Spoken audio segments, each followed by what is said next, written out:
He was the longtime Aurora Police chief, and now Dan Oates is back on the job. Last month, Oates agreed to return to APD on an interim basis while the city looks for a full-time chief. 9 News crime and justice reporter Matt Jablow sat down with Oates today to talk about his short-term vision for the department.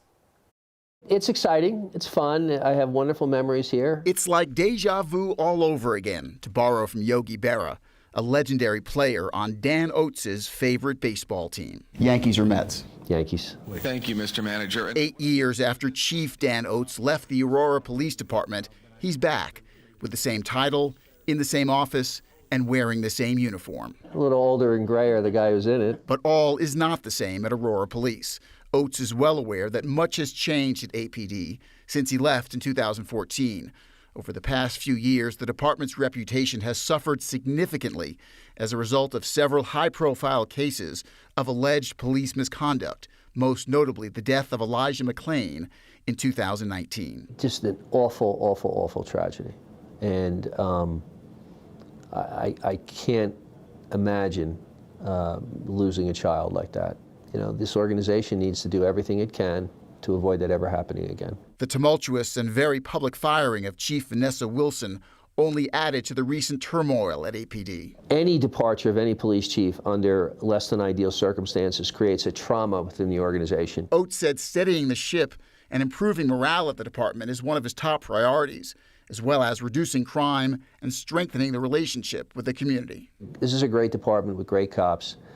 We've got a lot of work to do to convince the community of that because of the recent hits on our reputation. I grieve for the department and what it's been through, and one of the reasons I took this job is to see what I can do to sort of help us climb out of that difficult time to a place where we're being as high-performing an agency as we can. Oates added that he already sees a need for organizational change at APD, and he expects to start making some of those changes in about a month. His contract as interim chief is for 6 months with an option to extend temporarily. He said he absolutely does not want the job full-time.